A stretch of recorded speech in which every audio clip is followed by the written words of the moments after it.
Hello, hello, hello.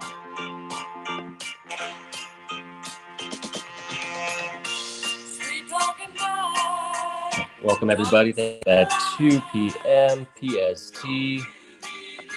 Hi, Chad. What's up, Cody? How you doing? I'm wonderful. How's it going today? It's going great. Beautiful day in Los Angeles. It's where I'm calling from. We're calling from Long Beach. Long I Beach, think. California. Yeah, it's been crazy foggy in the mornings here. How about for you guys in LA? But I mean, it's super sunny right now. Super sunny. I think it's kind of the vibe that always cloudy and misty in the morning, and then it starts to get a little pretty. Yeah, same here. How's Awesome. your morning been so far? Like, what have you been up to? I took some yoga, I went on a little walk, ate some breakfast, did a little meditating, and did a little reading. So I'm feeling productive and inspired. How about yourself? I love that. I have had a productive morning as well, socializing with my partner, and his sister came over and she spent the night. So we hung out all morning, and then I was at the gym and I was doing some dancing. And so I'm equally feeling energized and ready to go, ready to have this beautiful conversation with two incredibly creative people who we're Very delighted creative to people. be getting to know. And I mean, honestly, as much as I love our vamping, I'm sort of more inclined to bring them on so we can milk this conversation for everything that it's worth. 100%. And just a quick little introduction to anybody who's new to Chatmosa. So everybody, thanks for showing up in this room right now. And a lot of familiar faces. Hey, Ivan. Hey, Jeanette. Hey, SJ, Camille, and David. A couple new faces I haven't seen, Kathleen and Samuel. So this beautiful platform here, you are more than welcome at any time to join this conversation once we get it started. So we have our session chat to the right. You can always type in comments or questions there. And at any point, if you'd like to raise your hand to ask our beautiful hosts a question, or the hosts, our guests, I guess like we're beautiful too, right? But yes, so that's the beauty of this platform is you can join. Great. Yes, I agree, Cody. Let us get our wonderful guests on. We have another sibling duo, which I'm just even more excited to introduce. They are the filmmakers, the brains, the beauties behind Sweet Talking Guy, which is the Primo film that we'll be discussing today, and their journey at Sundance Film Festival, which was earlier this month. So we have Spencer Wardell and his sister Dylan. Spencer is a writer-director. He attended AFI for directing. He was a semifinalist at the 2023 Nickel Fellowship, and he was the GQ Director of Video, which has led him to many high-end commercial projects. Ms. Dillon studied studio arts at Hampshire College. She is a model, having worked closely with Vivienne Westwood and featured in several magazines, including Vogue, The Cut, Cultured, the list goes on. And in the past 4 years, she's also moved into casting and writing and directing. So without further ado, let's bring them on. Well, they're already here. You can see them and their little icons there. Hey, Dylan. Hey, Spencer. How you guys doing today? Good. Oh, wait. Great. Thank you. Fabulous. We can hear you. We can see you. So Spencer, you're in Los Angeles, and Dylan, you're in New York. That's correct? Yep. Awesome. And how's your guys' days been so far? I'm good. Yeah, pretty mellow. Beautiful day in Los Angeles. Today was like the first sweater weather day in New York. So I just spent most of the day bouncing coffee shop to coffee shop, walking everywhere. Nice. Are you both working right now? Do you have stuff going on during your days?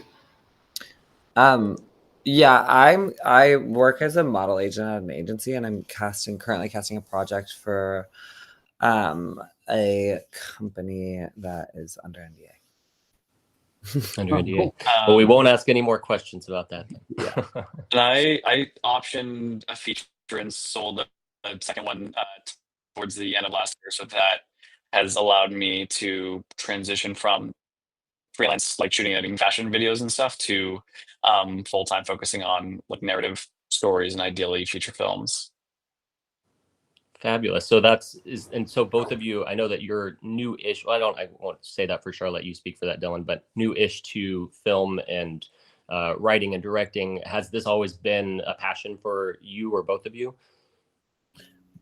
I can confirm I'm new to filmmaking, but I love movies. And then Spencer has kind of been his passion, it's definitely a passion of mine. I love movies, but I'm a first-time filmmaker, but Spencer's always been on that? Yeah, I've pursued it since graduating high school, and just always been. I went to BU for film and TV, quickly dropped out to take a job shooting little docs, and then bounced around and always something with a camera. But yeah, I was focused on filmmaking from an early age. Fabulous. I appreciate that. And were there any like genres or favorite movies that kind of sparked your like, oh my goodness, this is what I want to do for the rest of my life sort of vibe? I think like many people, Stanley Kubrick was like the entry Mm. point into like good cinema, and particular again, not unlike many people, 2001, Yeah. and then I think that was like an entry point. And I loved him in high school, and then what got more into other directors like Michael Haneke and Kurosawa and PTA, who are still like in my Mount Rushmore. They're all amazing. But yeah, just I'd say Kubrick was like the just like blew my head open what a movie could be. Seeing 2001 when I was like 15 or something. Oh, nice. What a movie to see when you're that young too. It's like, Yeah. I wonder if a lot maybe went over your, at least it probably would have gone over my head if I saw it at that age. I think I saw it for the first time like 5 years ago.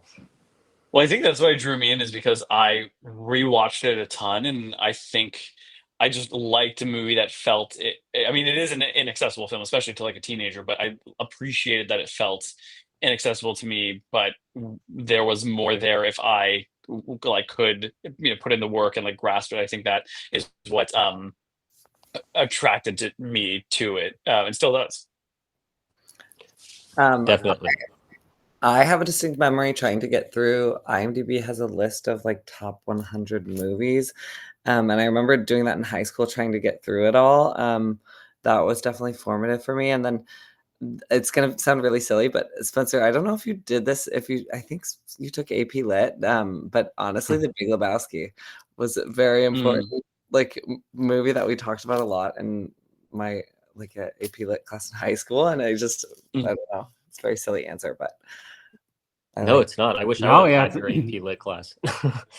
Yeah, we in my AP Lit class with Jamie, we did Rashomon, Rear Window, and I forget some of the others. And then we also in art history, we did The Man Who Wasn't There, and then in art history with Drew, we did L'Argent. We did a whole oh yeah, a whole Bresson had a whole unit with a whole Bresson unit. Yeah, I do. That was that actually was cool. yeah, I really Yeah, like but that. So with Spencer having been, focusing on film for much of his life, and so Dylan, what would you say was the moment or moments that sort of started to stitch your two passions together so you could collaborate on this project? Spencer and I are very, very close besties, and we travel a lot together, and we just get along together a lot. And as mentioned, Spencer's been a filmmaker for that's kind of always what he's done for his career. And I would consider myself a creative person. And it just felt like we've always talked about wanting to collaborate together. So I think it just always kind of writes I don't think there's like ever been like it was I think it's something that we discussed for many years. And so I think Dylan, just being a creative person, just was like had the idea of like once inspiration struck, like enlisting me to aid her in bringing it to life. It just was like logical for her to do that with me. And then I think she just has a good, like, keen sense of what would make a good story, both for like feature and short, but didn't have necessarily like the experience to then like make a like thing of that. And so she like had a great idea for, again, the short that is Sweet Talking Guy that we're here like doing very proud of. And then another idea for a feature film that she also called me to be like, here's an idea, let's do it together. And I thought it was a brilliant concept, and so we've like then now created the featured like script of that we're setting our sights on getting that made. Heck yeah. Okay, cool. No, we'll maybe have to pull you guys onto another episode to discuss that once the wheels really get turning on that. But yes, as you said, we are here to discuss Sweet Talking Guy and the journey that you two have been on with that. And so I watched a previous interview with you guys, and was it true that it was like 3 years ago when this idea kind of spawned? Yeah, that sounds right. Mhm.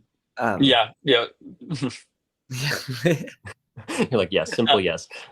Well, no. So sorry, I didn't mean to cut Dylan off, but it's a little hard with the not being in the same room. But yeah, so she called me with the idea 3 years ago, and it was like pretty fully in that conversation. We knew pretty much the exact like approach and tone, and just everything was kind of like born out of really just the concept. And again, us knowing each other really well, having similar like tastes and sensibilities. It was like, oh yeah, this obviously this is how we'll execute that.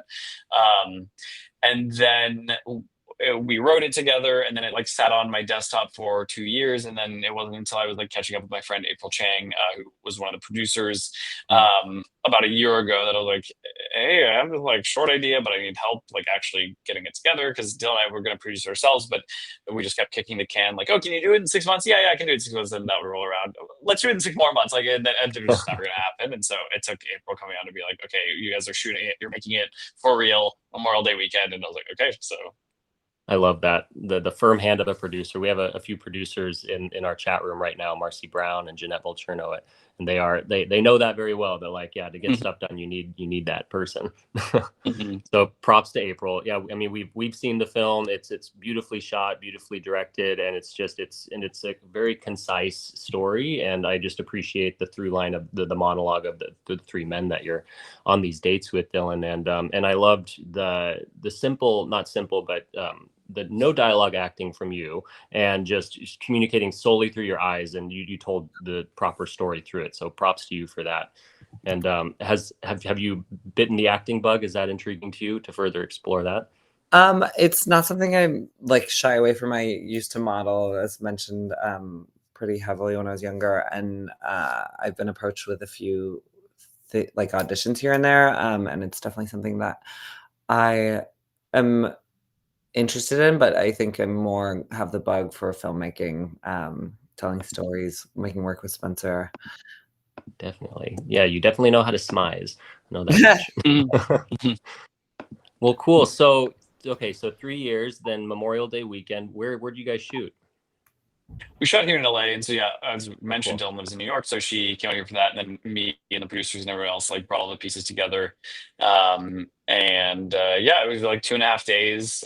Really, it was just over that weekend, and yeah, like I said, the producers were just like, "This is when it's happening," and there's no getting around it. But yeah, it was a blast to shoot. Awesome. So 2.5 days filming, and then what was the post process for you guys? We worked with a great editor, Mario Fierro, who I went to AFI with. Cool. And he would send me a cut. We would, Dylan would look at it. We would give him note. It was just like a very collaborative process between the three of us, and also getting eyes on it from everyone, from like the actors and the producers, etc. And then got to work with Al Arnold at Photochem, who's a really great colorist, to color it. And yeah, and like I think that's probably what took the longest, because his schedule is very booked. He colored Nora, and so we were very lucky to get to work with him. But leading up to the Sundance deadline, he was like totally booked out, and so we submitted with temp color, and then finished with Al probably like end of October. So it was we had to wait our turn. Be very patient for him to fit us in. Yeah. So October of 2024. Yeah. Okay. And then, so yeah, and then this is a beautiful segue into the Sundance of it all too. So what was the deadline for Sundance? And I guess initially two-ended question, was your intention while making this, like, we're going festival route, or did you just kind of want to make something? I guess we can answer that question first. I don't remember the exact deadline of Sundance. It was like maybe end of August. We submitted on the very last day one is able to submit with the late deadline.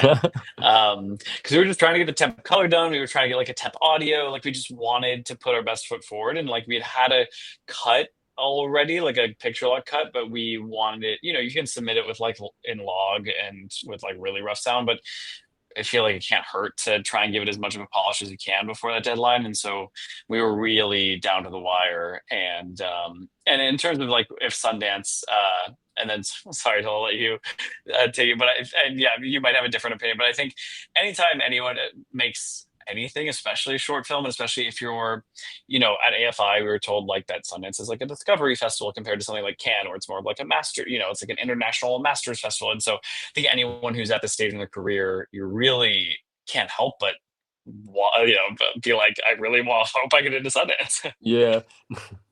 And you did. And we did. Does What was anything that? Oh, go ahead, Cody. Well, what was the process like?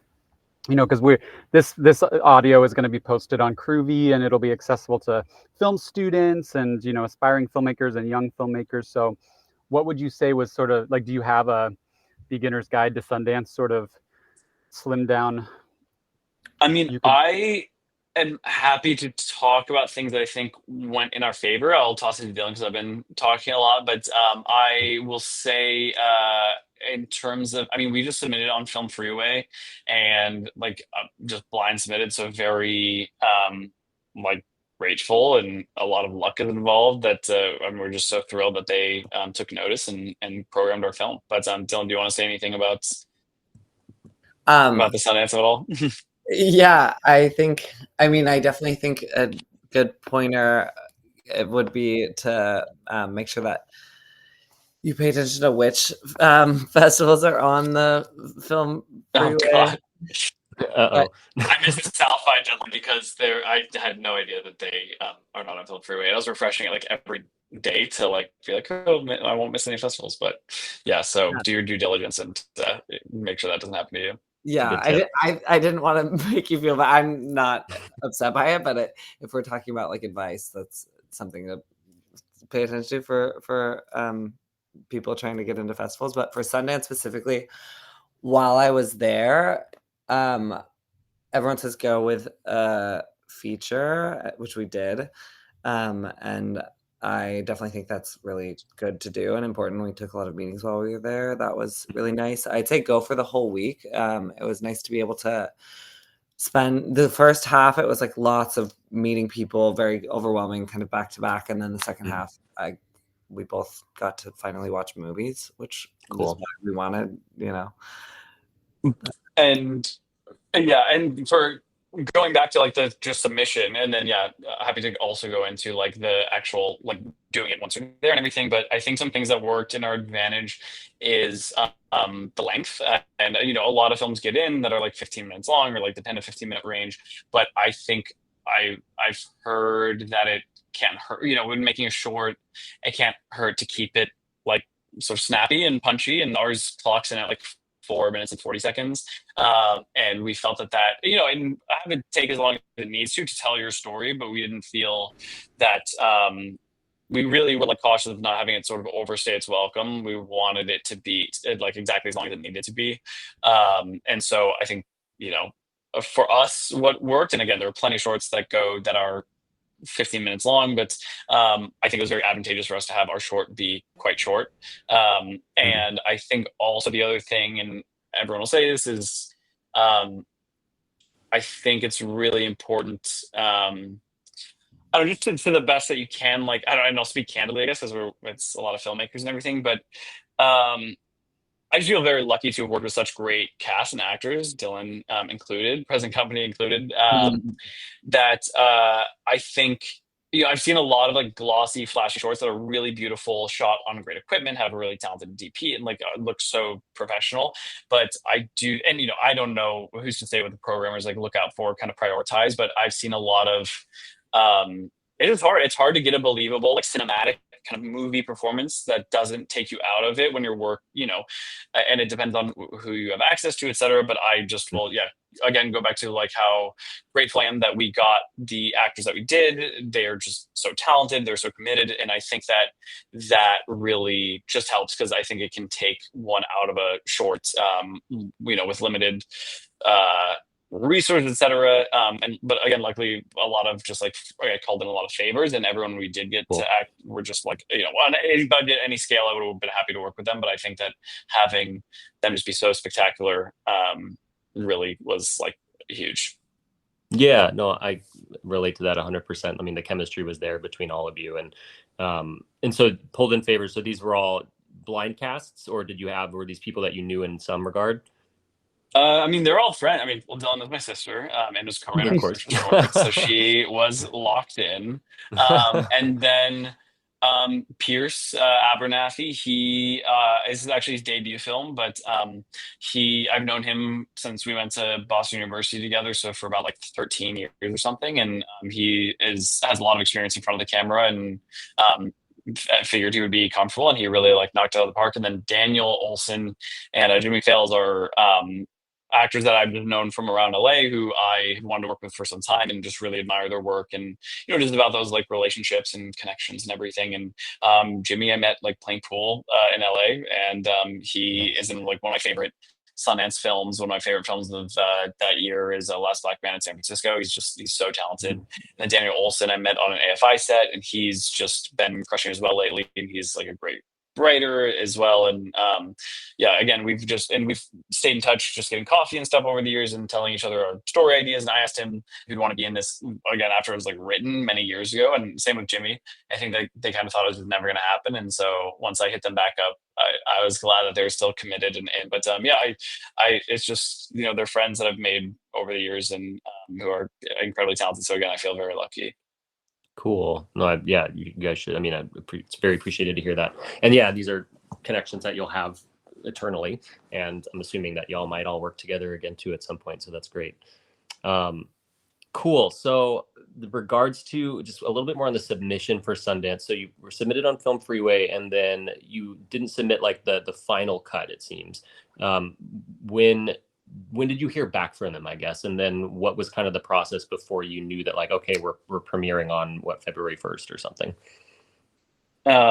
Yeah, I got a phone call. Since I was the one submitting Film Freeway, they only had my contact information, so they called me twice. I missed it, and then I saw a voicemail, and you can see like the text, and I just saw the word Sundance. And I like led the room that I was in with a bunch of friends, and immediately called her back, and she said that we got in, which I was like, I mean, of course, ecstatic and over the moon. And first phone call, obviously, was to Dylan, and then yeah, Dylan, do you want to talk about that experience? Yeah, I was at dinner, and Spencer called me, which it was like late, and it just seemed like out of like an odd time to be calling. So I was like texted and I was like, "Is everything okay? Is there something bad happen?" He was like, "Nothing bad, but kind of urgent. Call me back." And then I like left my dinner for a second, and then I came back to dinner, and I was crying, and I was so excited, and it was just really nice. It was fun. Fun to get news like that. Definitely. Yeah. And then go ahead, Dylan. No, you go. I was just gonna say we got in like mid-November, but then I was gonna talk about, and you can add to this, Dylan, how much of a whirlwind it was from like the moment that we were accepted. Oh my gosh, yeah. Was not expecting. Something people learn about me very quickly is I'm like always up to my ears in work, and then the workload for this immediately after finding out, we were so grateful to be there, but I was very shocked at. I figured I was like, okay, we're going in like a month, okay, and then it's just like nonstop, like requires action, deadline tonight in like a few hours. I hope you're near a laptop. This is very urgent, and we both were like, oh my god. Yeah, check your emails, because there's so much. It was like so much work. Thank God Spencer was able to, hurdle a bunch of those, and our producers were so smart and talented and like spearheaded a bunch of stuff. But there was definitely like homework for sure. What sort of stuff? Like, what was it so immediate that they were needing from you guys? Just filling out a lot of like questionnaires and surveys and things. We had to get them, obviously, our final files, which was due mid-December. We had to cut a trailer, which you had pulled up. We made an EPK. We had to like pull stills, and which isn't that hard to pull stills, but it's a part of just like this whole nebulous of sort of press things that you have to get them. You have to like. I mean, it's just so. I mean, I could just go on. Like, I would have to check the emails to even remember. But they really. It's an enormous festival, and it's incredible that they like do it every year, and it's so much moving parts, and they really need everyone involved to like be kind of on it, and make sure that everyone has their P's and Q's. But it was a lot.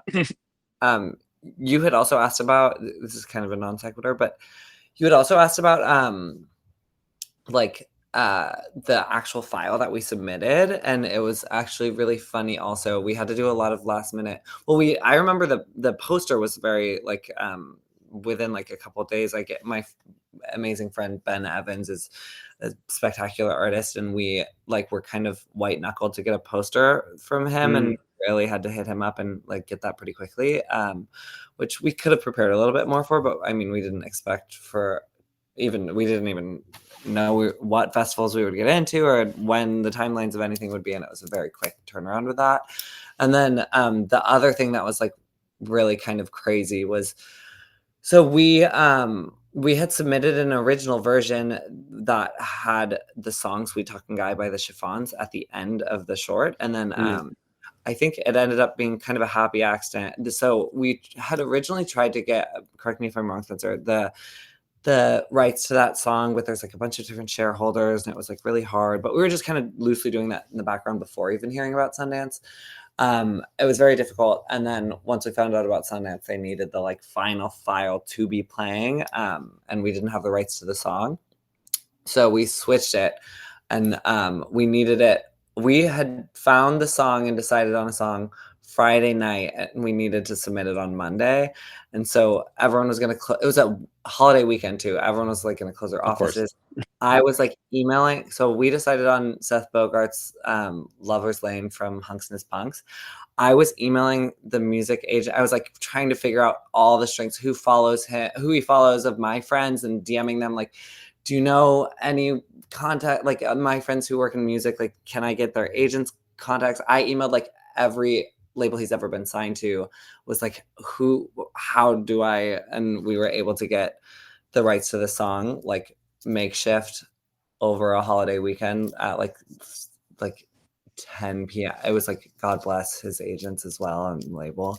But do you have anything to add? Right? That was like a crazy. Yeah, he was really, well, he's just super kind. He loved the song, or sorry, loved the shorts and loved the usage of the song. And we were able to, again, just how these kind of things work is that, Dylan like pounded the pavement to be able to get in touch with him, told him how much she loved his music and been a fan of his for so long, and he loved the short, and so we were able to get unlimited usage indefinitely for some money, but it was like definitely, and that getting done so hastily over holiday weekend, it was through Dylan's just like sheer like persistence. Exactly, persistence. Thank you. That we were able to get that song, and so that's like one example of all the things and of the many things we had to kind of pull together at the last minute. But I would say again, music, happy. if I were giving advice, it would be that like think about what music you're putting in, and really be ready with the rights. Right. You need the files within a couple days of getting accepted into, you never expect it until it happens, and then you just got to have the files ready. Cart before the horse sort of thing, because you need the whole package, because essentially when you guys landed at Sundance, then they had, you talked about the meetings that you took, but then you had your screening, and then it was like your posters, and was everything just kind of like, how was everything used, I guess, when you got to Sundance, is the question I'm going around to ask. I think God, there's so many like just press things in general, from interviews from interviews to lists, and I don't really know how Sundance used it, but I definitely saw the poster around on different different sources, and then also Sundance has like the landing page for the shorts that had the trailer. I think it did have the poster, have our Meet the Artist video, and have our bios.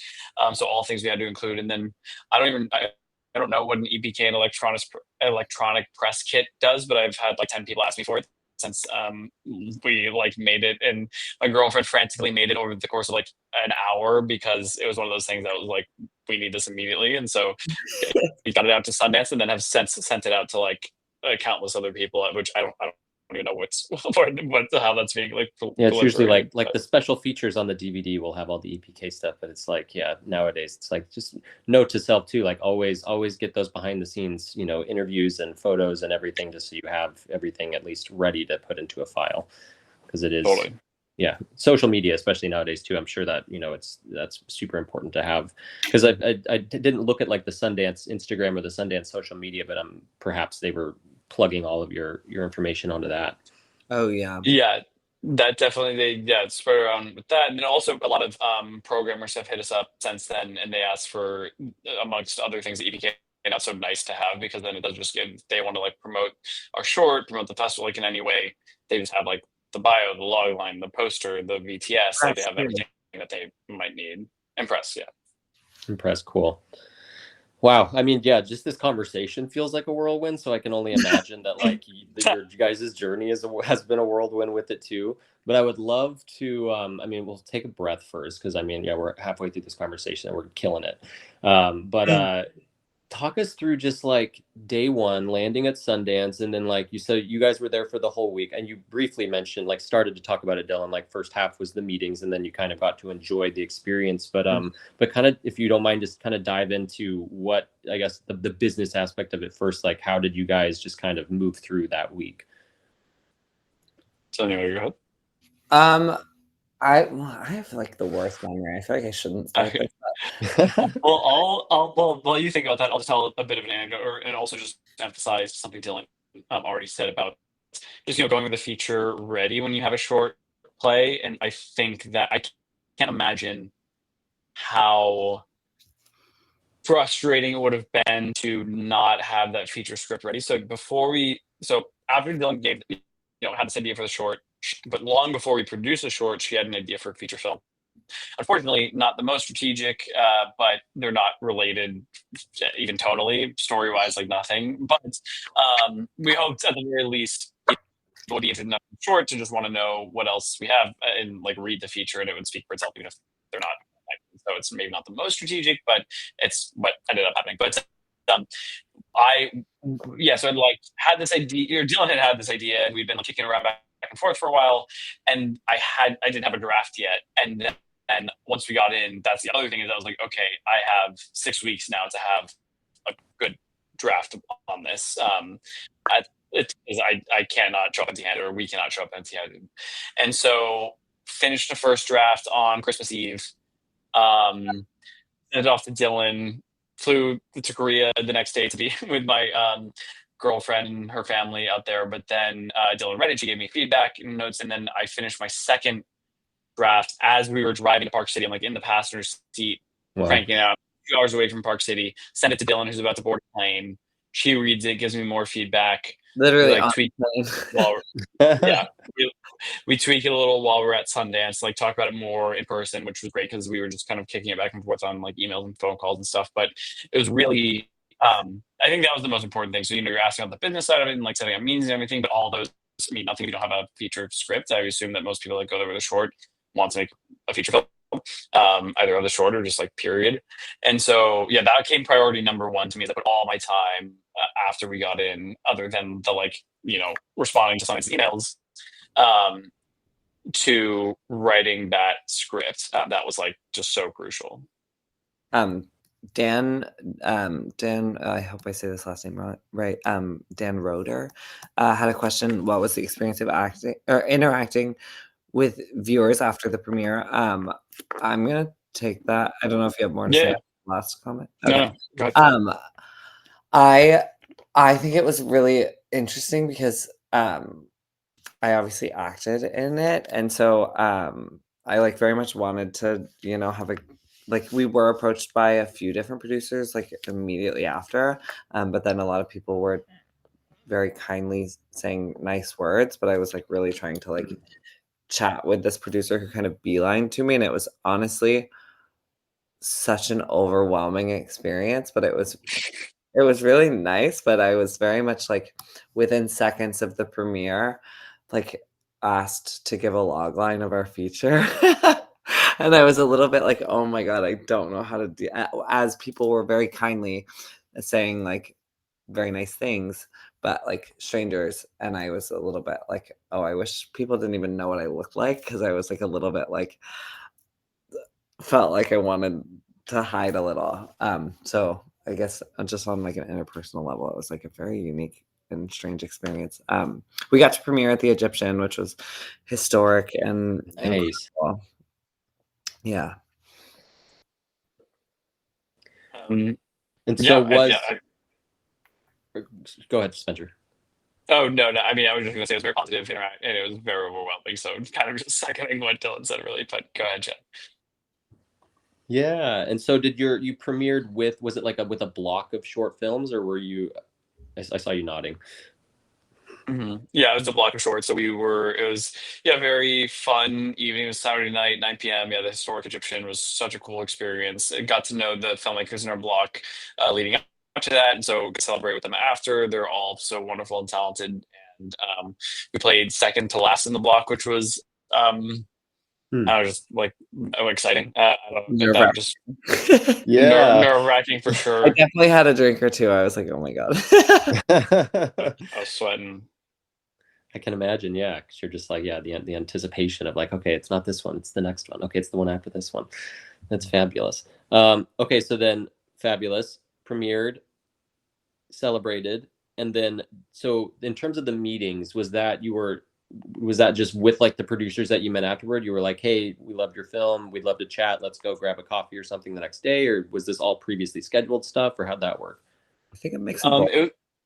Yeah, it was a mix. A lot had producers reached out to us prior to even premiering, which was really cool. And then afterwards, continued to take meetings. People would set up after the premiere, and yeah, just like check your emails. I missed a couple, but then luckily they were kind enough and gracious enough to bump and be like, "It's so overwhelming being there," and so they understood that, and they were like, "Hey, like just." Sundance is over, but if you want to Zoom, like, let's talk. But yeah, so definitely check your emails. But yeah, I think yeah, again, we were just very lucky, and people, really do their homework and watch a lot of the shorts and read the log lines, what shorts are out there, and see what who they might align with. And so we didn't do that much like uh, beating the pavement to set up those meetings ourselves. We just had a lot of people reaching out and wanting to chat with us and see what we're up to next, which is so awesome. I mean, it's what you kind of dream of with a short film. It's so, and again, we're just like incredibly grateful. Yeah, I'm happy to hear the gratitude, because yeah, that's where it all starts. And I mean, it sounds like everything kind of all aligned for you just the way it was meant to. And so that was like midweek. When did your guys' short premiere? Was that beginning of the week, It was midweek, or? Saturday night, and it's Okay. day one is Thursday, so it was for whatever that, yeah. Midweek-ish. Okay, cool. And then took some meetings, and then yeah, y'all just got to kind of then kick back and just breathe. Did you kind of feel just like relief? Well, yeah, after starting like Monday, it chills out a lot more, and that was a huge relief. Getting to actually sleep in, and yeah, and see some movies was super tight. Dylan. Yeah, for sure. Oh, you know what is another like little hiccup that we had that was I don't know. There's a lot of like Sundance programming, and it's very hard to tell which of it is like definitely not to be missed and which of it is a little bit more like Less of a priority. yeah, I was trying to be diplomatic about it, but yeah, and it's hard to tell. So I'd say like if you know someone who's been, I would sort of ask them. I'd say the two things that like stood out that were like would never miss is but like wouldn't have known that if we didn't go. But the AMA was very important, I'd say, very glad we went. And then the director's brunch was like one of the most spectacular things of Sundance. But like it was pretty early, and we lots of like meeting people late at night occasionally. And we were like, should we just skip this brunch? And I'm like, oh my God, I'm so glad we didn't skip the brunch. But there were like other things where we'd go and we'd be like, oh man, I'm so exhausted. Like I could just go to bed right now. Like I don't really need to be here. Not that, everything was spectacular, but it's very hard to know what not to miss. And so I'd say if you know somebody personally who's been, I would ask them like what specific events. But for me, for the ones that we did, AMA and Director's Brunch were very important. Those were awesome. Also, I will say another just important thing was just being sociable in general. You really do, it's a little corny maybe, but it's very true about how much of a community it is and how they focus on like building a community. And you really do just see the same people over and over again. And you do become, you're in such a insular environment, and it feels like summer camp a little bit in the winter. And like you do form these great friendships and like, or, ideally. And it's just, I'd say, yeah, if you do, if you are lucky enough to find yourself there, like definitely just be sociable and get to know all the other filmmakers who are in the same position as you and who are also like pinching themselves. At the direction, they had a show of hands of whose first time was at Sundance, and it was like well over half the room. Cool. I love that they're continuing to bring in new faces. Is the AMA is that Ask Me Anything? Yeah. Mm-hmm. And what? Yeah, and so that was an event that they hosted that it was very small, so you had to be quick to RCP, and they had it in like a room in a hotel that they had industry professionals. So the one that we were able to go to was with producers and distributors, and they don't have anyone from Sundance there, like any other.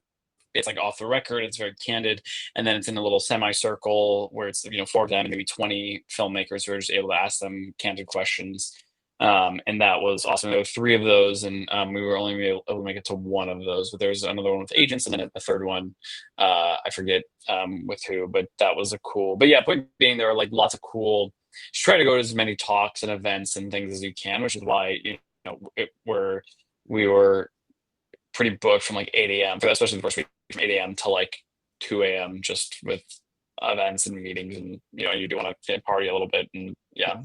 Party is work. It is, yeah. It's all Networking, late night networking. Yeah, exactly.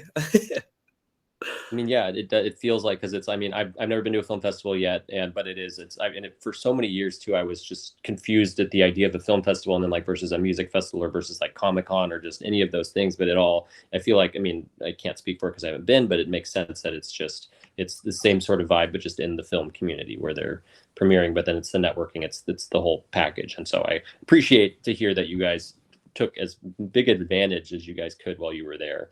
And yeah, and also I'm happy to hear that you did bring your feature, because I think that probably did help, just as you did already say, just keep your guys' attention toward the future. Because and then I am curious to hear, we'll segue into that in a second, but the future of Sweet Talking Guy as well. I don't know if Cody has a lingering question. I do have a lingering question. Thanks, Chad. I've been really appreciative of you taking the lead on this call, because I'm in my car right now and there's a lot of background noise, so I've been sort of hanging out on mute. But I'm enthralled by this conversation. You both have really laid out a really tangible understanding of the experience so far. And the one thing that I want to color in for the audience and for the future listeners is sort of the logistics of, like, on the financial side. So what sorts of, obviously there's the production budget, the post-production budget of the feature or the short itself, but from the back end, like, what were you incurring expense-wise for the film festival experience? Like, how was that factored in? And was there a lot of unanticipated costs, or did you have a number in mind and felt like you were kind of coasting along with that spend limit? You don't have to talk about your bar tab. No, it's yeah, the cost, it's expensive. Like, it's cost, it is producing the short, the post, attending Sundance. Yeah, not gonna sugarcoat it in any way. It's just, it is all very costly. They do things to try to help alleviate that, but there is no sort of getting around it. But again, that's just, Dylan and I were lucky enough to be able to make the most of it, and you do what you can. We shared an Airbnb with many folks. Our production designer was sleeping on the couch, and we had a bunk bed in one room, and you just make, I don't know, I think we just felt lucky. I feel very lucky to have found myself in a position to be able to do that. I take the time to do it, because I'm like full-time kind of screenwriting right now. And it really just, it's expensive, and yeah. I worked from home while I was there. Okay. So I was and working hard the whole time. Yeah. As I have mentioned, I never stopped working, and I picked up a very big freelance job while I was there, and so it was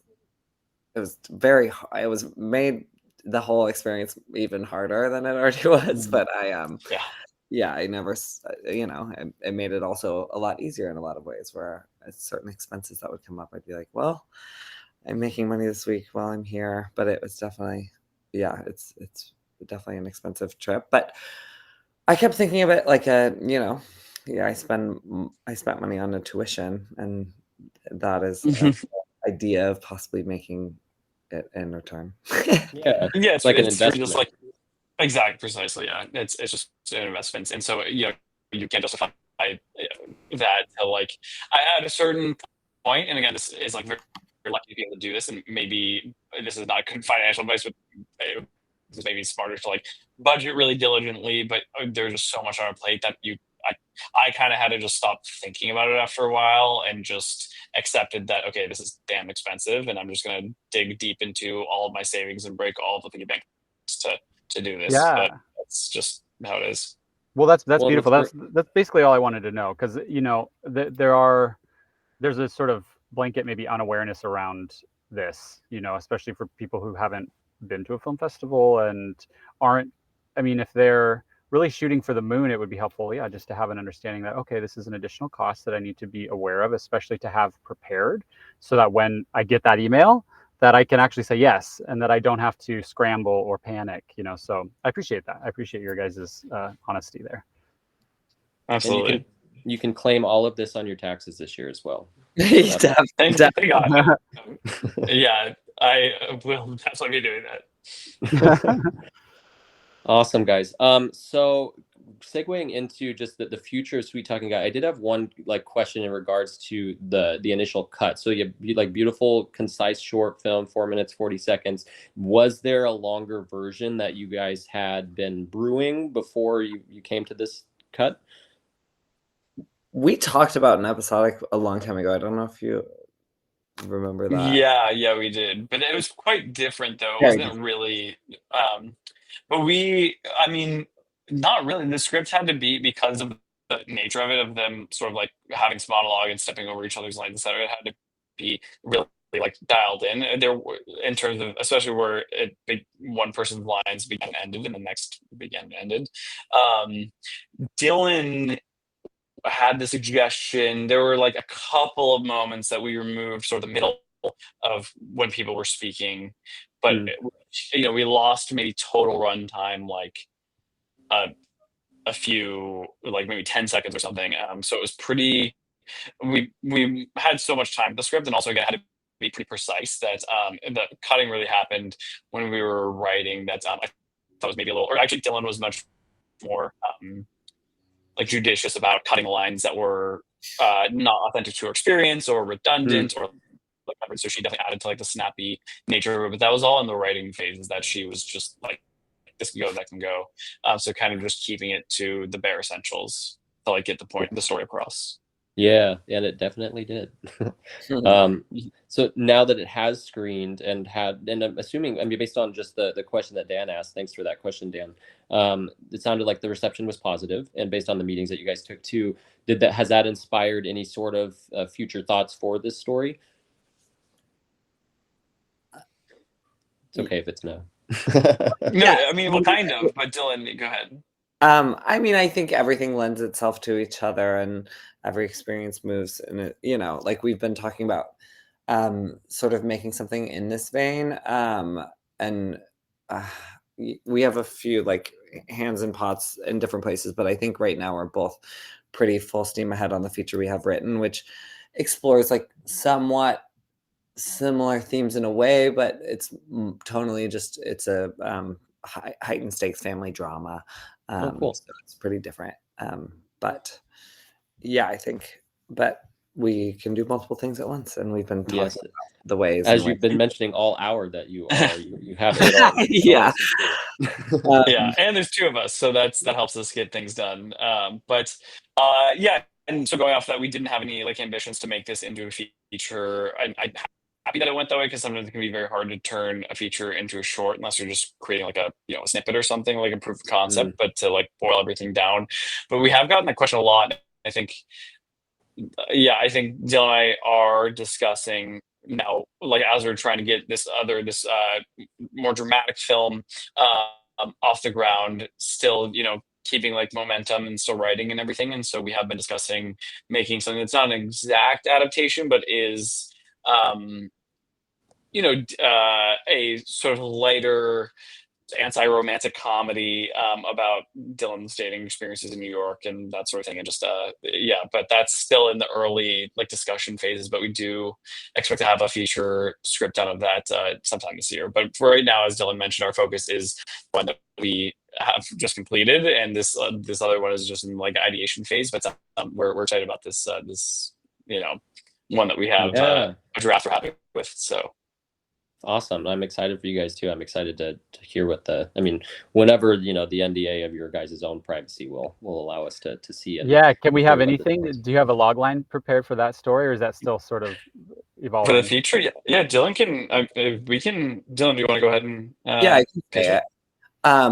The feature essentially it follows a trans woman who really desperately wants to have a kid and is having issues adopting. She gets contacted by her estranged sister to come au pair for her sister's newborn niece. Come to find out that her sister is sick and dying, and this kind of pulls up a bunch of family wounds and traumas from their past. And as her sister's health sort of deteriorates, there is a head-to-head with her sister's husband and herself over the implied custody of her sister's child. Ooh, that's juicy. And then so it's the character is written to be played by a trans woman, but it's not the like forefront of this character's personality or identity. It's like barely brushed or upon arc or struggle. Yeah. Yes. No, she mostly exists in life.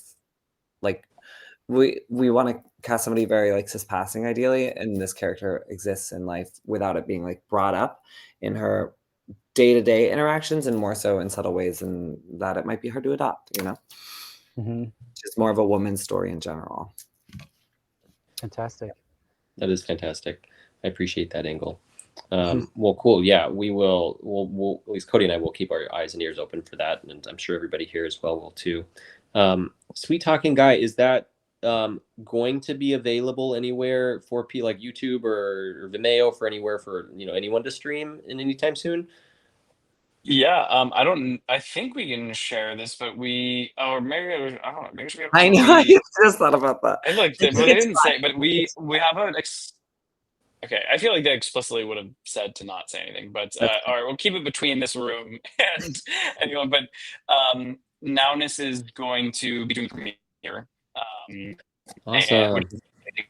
And then we also have been told that we have a Vimeo staff pick awaiting us once we finish our festival run. So keep an eye out for either of those platforms. As a short filmmaker, as a filmmaker in general, I've been following both of those for a very long time to see like what's new and out there. So yeah, now Vimeo staff pick, but at post festival runs, so probably in like 10 months or something. Just posted a link to actually, I don't think that appropriately linked. So I'm going to delete that because I meant to put a link to Nowness, but I don't think that worked. But anyway, well, congratulations to that, because that's fabulous news. I don't know if I have access to delete it right now. So ignore that, whatever I just posted. I'll put a link in the chat. Cool. To Nowness. Love that. Well, I'm taking another deep breath because this has been an invigorating conversation. I feel like I'm trying to think if there's anything else that I'd like to ask you guys about, either just your project. I mean, I'm happy to kind of open the mic up for you two. I know you've just talked about, the feature that's coming up, but is there anything else that's on your guys' radar or anything? I'm also curious, like, what movies specifically did you guys fall in love with while watching at Sundance? Was there anything you wanted to share with us? Atropia, which won, stole my heart. It's like totally exactly the type of movie that I really love. For me, that was like really hit it. What was it called, Dylan? Atropia. They won. Just Oh. won the jury. Yeah, they won the jury. Best speech. I love the trope. Yeah, I loved every movie I saw there, honestly, which is maybe like a really cop out answer, but yes, saw Opus, If I Had Legs I'd Kick You, got to see Bunny Lover, which I really loved, I think, I liked it. Yeah, I loved it. and Dylan did as well. And I really loved the Turkish film that I think he won Best Director, or Best International Director, which is Things You Kill, which is phenomenal, and Metropia is great. So those were the five I got to catch, and they were all awesome. And yeah, I think in terms of I don't know, like other things is yeah, I don't know if there are any questions. Thank you everyone for like listening in on this combo and being a part of this. I'm Hi, gonna Sam. two more also. There was one that I got to see privately called Grandma. They won an award, I forget which, but it was Grandma Nye who played favorites. And then the other one that I want to plug that was in our shorts block that we got to see they also won We Were the Scenery. Short, yes. They became also like friends of ours. They're really, really incredible people. Definitely and the film was great. So not only was it good, but they were awesome. So there's like two reasons to go see that one. Yeah. I can't plug them enough just because I like really love their film and them as people. And they the guy who worked on it actually is a professor at Pratt and offered Spencer and I to come speak at Pratt, which was also really sweet of them. Sweet. But would definitely say to watch that if you have the time. Yeah. Awesome. Yeah, and these all these listings will Okay. be I'm writing. available. We were Awesome. Thank you, Dylan, for utilizing the chat. We Were the Scenery. Cool. I feel complete. Cody, how do you feel? Fantastic. I mean, Good. I was just gonna, yell out to the audience. Is there anyone who has any, pressing questions for our two filmmakers in the room here about the film festival experience, about the creation of a short film in general, about writing in general, anything like that? Feel free to raise your hand or throw it in the chat. We're ticking down to the last couple of minutes of this chat, and we'd love for you to have your voice heard. So please speak now. But otherwise, if no one has anything to ask, we have a mic request. Dan's coming in. Dan, Hey, what a Dan. guy. Thank you, Jeanette. Much appreciated. Yeah, I guess while we still got the mic in a few more minutes, I'll say the biggest thing I think with directing, especially collaborating with a sibling, is that make sure you've got healthy communication styles and methods and everything. I say that not as like a wink and a joke that Dylan and I don't like it. We did throughout both the making of the film and like being at Sundance. Obviously like things arise, but I really appreciated how Dylan was able to navigate those. And I think that with any collaboration, obviously film is like such a collaborative medium, of course. And I think just make sure that that's on the forefront of like trying to get something made so that it can all be done amicably. Any proper relationship thrives with good communication. I love that tip.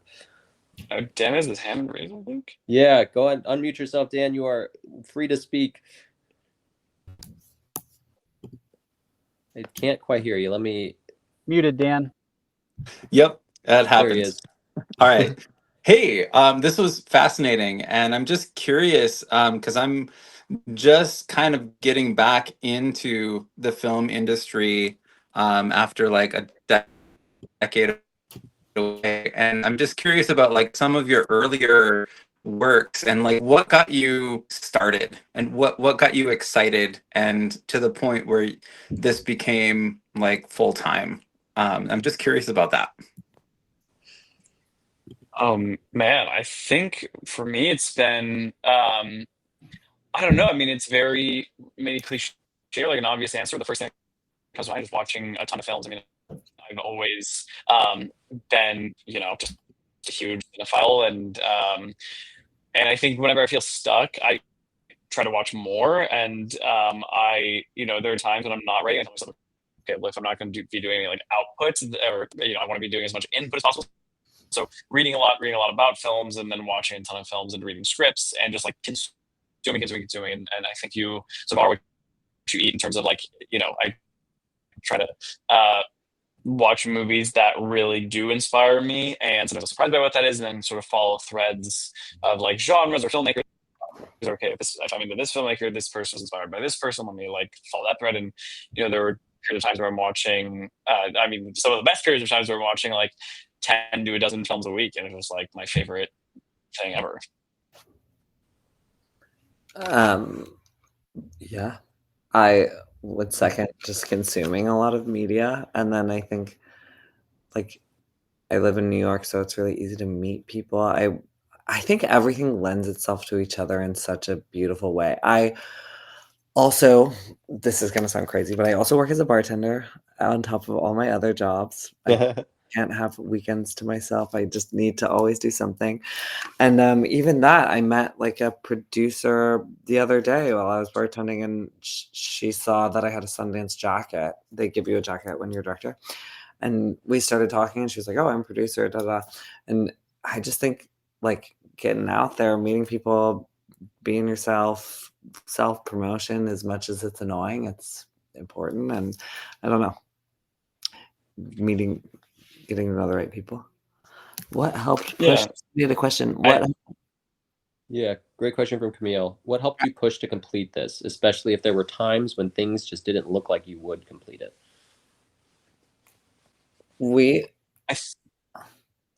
No, you go. Okay. I mean, I think it's honestly, at the end of the day, you have to.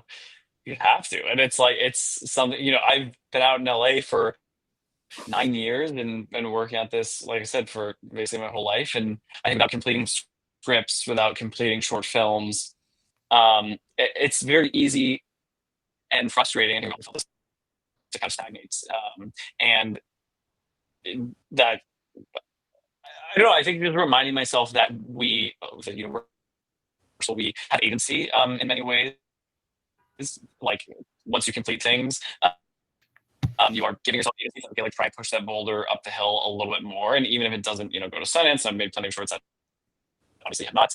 It's still like progress, it's still movement, and even completing a script that just sits on my desktop forever, it still gets me a little bit better for the next one, and hopefully that's the one that I submit to Nicholas Fellowship or like send out to producers. And so I think whenever I get frustrated, I feel stagnation, and it's not fun. And then I think I just remind myself like, oh, I need to like make a thing, and that thing could be the thing that changes my life or move it closer towards these goals. And give yourself deadlines.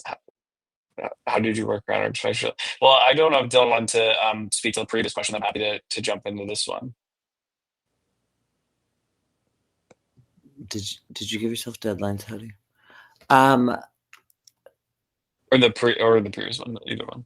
Well, yeah. I don't know. I guess I could briefly I think you like said it pretty well, but I think we both just call each other like every day, and we're like, we have to do that. Like, you just have to make something be perfect ever. You just got to do it. And yeah, I think neither of us can really sit still very well, which is. Yeah, but having each other to hold us accountable is great. And then also, I think in terms of deadlines, again, that was great bringing on April, our producer, because she was like, it's happening. And so I think that's the other thing, lean on other people. So Dylan and I have each other to keep each other accountable. And also, I thought I was going to be able to produce this thing myself. And then April saying that she would produce it, and just, she was immediately, again, this was February of, God, I guess last year, that we caught up. And then she was like, okay, May, it's happening Memorial Day weekend. And then as it approached, I was like, are you sure we can't move it? Like, we don't have these locations. We don't have these locations. We don't have this stuff. Like, and she's like, no, dude, like, it's happening. So again, other people can help keep you accountable. And then also in terms of like first writing, I think self-imposed deadlines, I definitely, so for writing that, again, there was the deadline of like Sundance. I knew that we had to have that done. And so for me, what helped get that done, as well as the script that I sold that I've written in October, I've always just told myself, whenever I spend a lot of time like sort of marinating on an idea and letting them percolate, and again, like taking in a bunch of inspiration. But then once it's time to, I'll like outline, but once it's time to write and like go to pages or whatever, I make sure that I write 4 pages a day every single day. I didn't skip my birthday in December. I didn't skip, there was nothing that can make me not write 4 pages in a day. And I think that's the perfect like number of pages, because I tell many writers that, and it's like, yeah, it's doable. And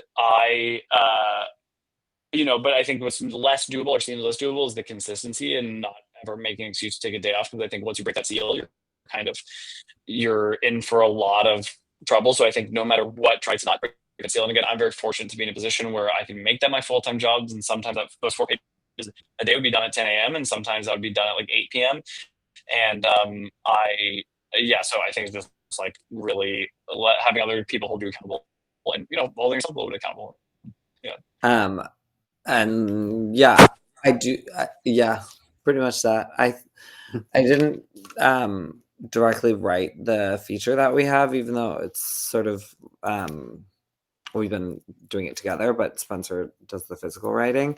But just reading it, getting myself to read it, having Spencer just like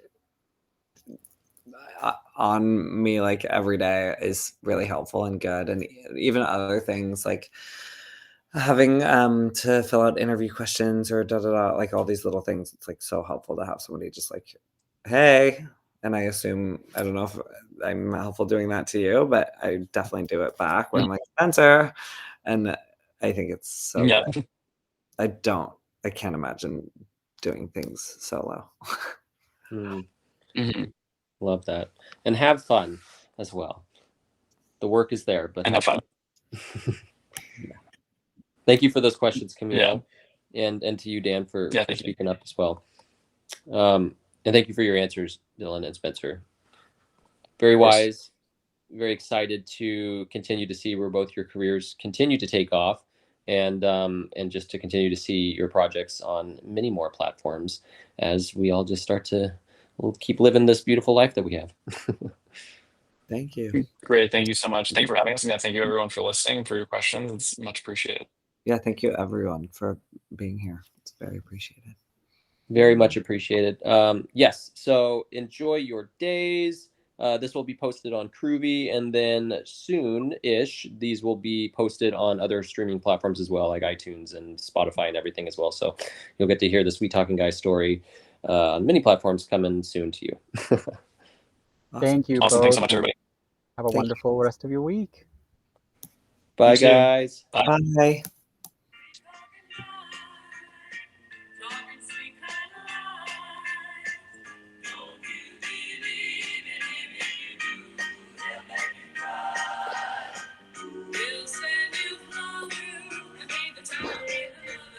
Hi. Hi. I'm like, because this will also be posted on Spotify too. Why? Wait, what? Well, I guess we could try to trim it, but I feel like the MP3 is just going on to the platforms. Oh, we should get off. I'll just do the song. Hi.